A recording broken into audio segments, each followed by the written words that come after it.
وقد قال النبي صلى الله عليه وسلم الجمعة عيد المؤمنين او كما قال عليه الصلاة والسلام۔ دوستو بزرگوں، دنیا کے اندر تین بڑی ملتیں اور تین بڑی امتیں گزری۔ ایک تو یہود جو حضرت موسیٰ علیہ السلام کو مانتے ہیں، بڑی امت رہی ہے، اور دوسرے حضرت عیسیٰ کو ماننے والے ایک بڑی امت رہی ہے، اور تیسرے ہم اور آپ حضرت محمد رسول اللہ صلی اللہ علیہ وسلم کو ماننے والے۔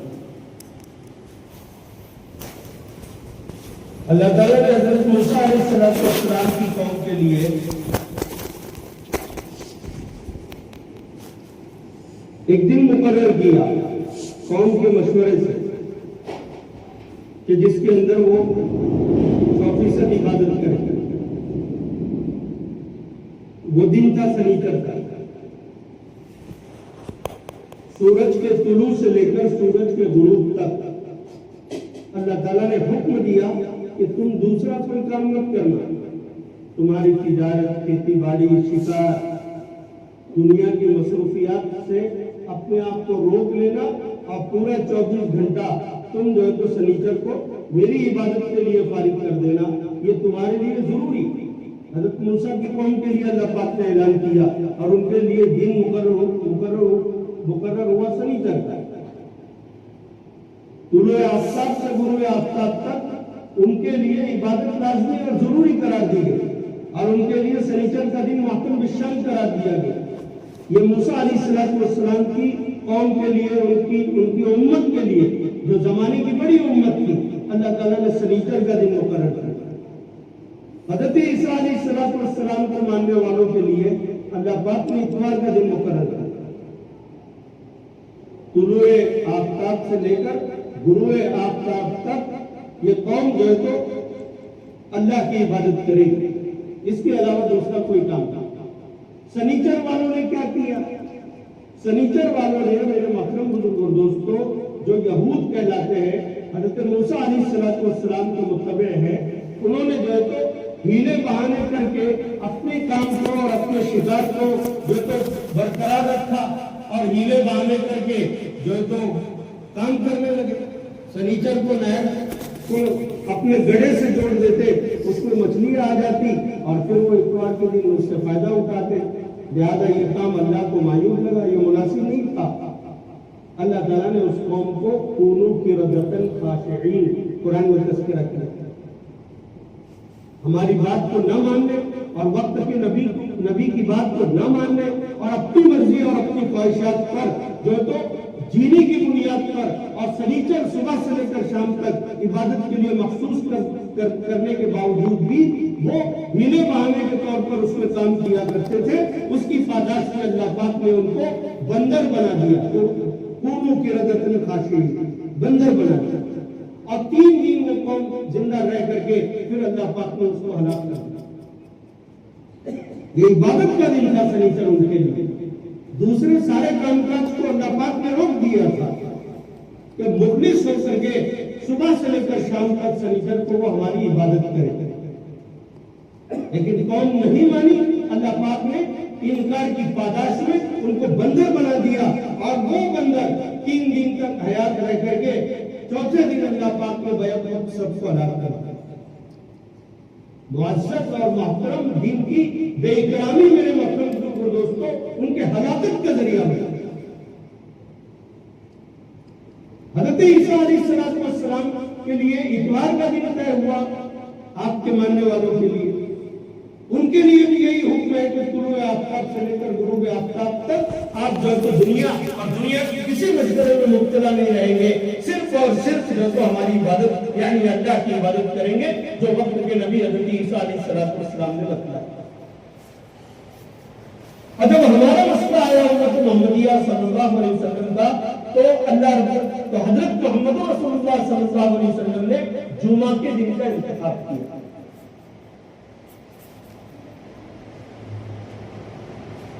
اب جمعہ کا دن اللہ ہم سے